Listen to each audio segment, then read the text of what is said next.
The first semi-final of the 11th week of the Chess.com Rapid Chess Championship was between Hikaru Nakamura, who took the lead in the RCC rankings, and Andrei Esipenko, the 2017 World U16 chess champion, who is only 20 years old.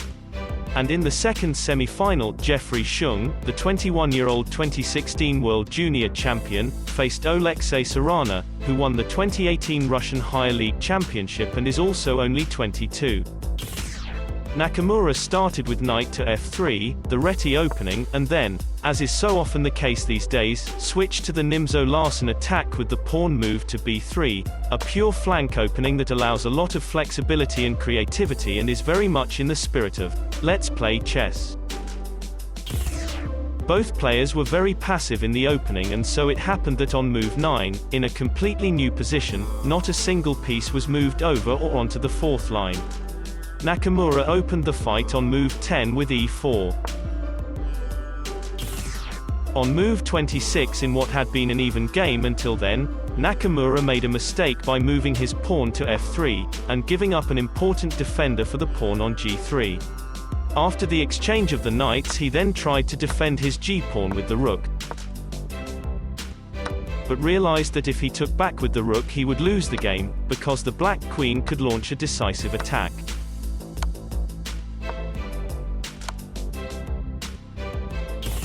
And so in the end he lost all his kingside pawns, and the evaluation was plus 4.5 for Esipenko. Finally, the pressure of the black pieces became too much, and after his bishop on f2 was captured, Nakamura resigned on move 40, since this bishop could only be captured back with great loss of material or mate. For, if the bishop had been captured with the rook, it would have been checkmate on g1. And if the bishop had been captured with the queen, Esipenko would have won the white rook, also because of the mate threat on g1. The opening of the second semi-final started with d4 and ended in a queen's gambit declined, which is considered a solid and trustworthy style of play. It was an even game until move 17, when Sarana made a mistake by moving his knight to f3, giving black a strong attack with the queen. As a result, after the knight fork on h5,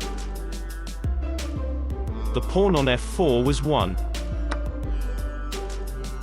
And after a few more moves, the pawn on d4 was won as well. The position was evaluated with more than plus 1.5 for black. But Sarana didn't give up, and although Xiong's advantage grew to plus 3.5 at times, he managed to keep the game extremely complicated and open to many tactical possibilities. And although black managed to simplify the position,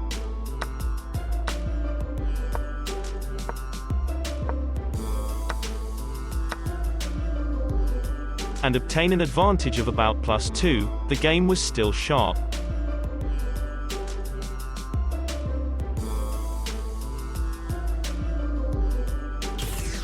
And suddenly Xiong blundered on move 35 with moving his knight to e6, and overlooking the fact that the f7 pawn could be captured. And because of the mate threat, queen g8 and h8, black had to give up his rook, and white was now leading with plus 9.9.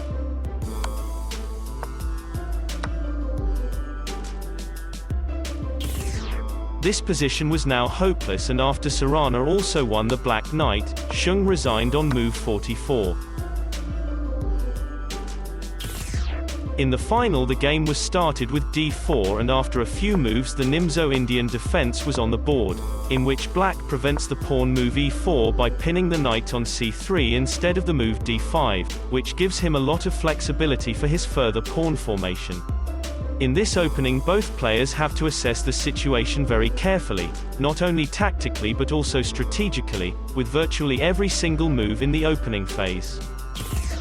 And this game was also extremely dynamic and tactical, which can be clearly seen in the following moves. White takes the knight and black the rook.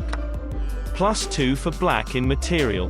The black knight has no escape square, so black attacks the knight on b5. White leaves the situation as it is and moves the bishop to b2. Black also leaves the situation and moves with the pawn on f3.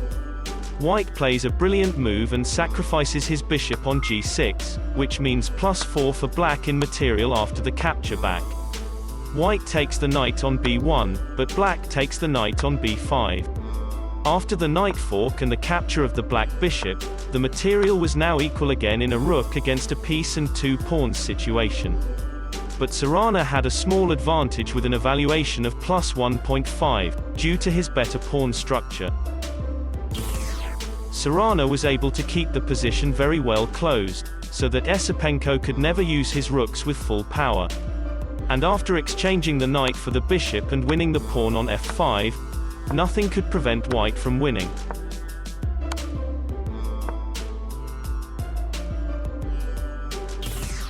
And eventually Esipenko resigned on move 53 in this completely lost position.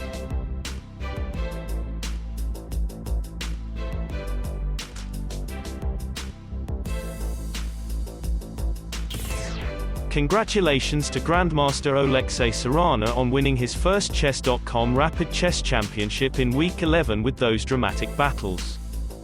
If you liked the video, please hit the like button below. Don't forget to subscribe to our channel for the latest chess news and tournament highlight videos. Thanks for watching.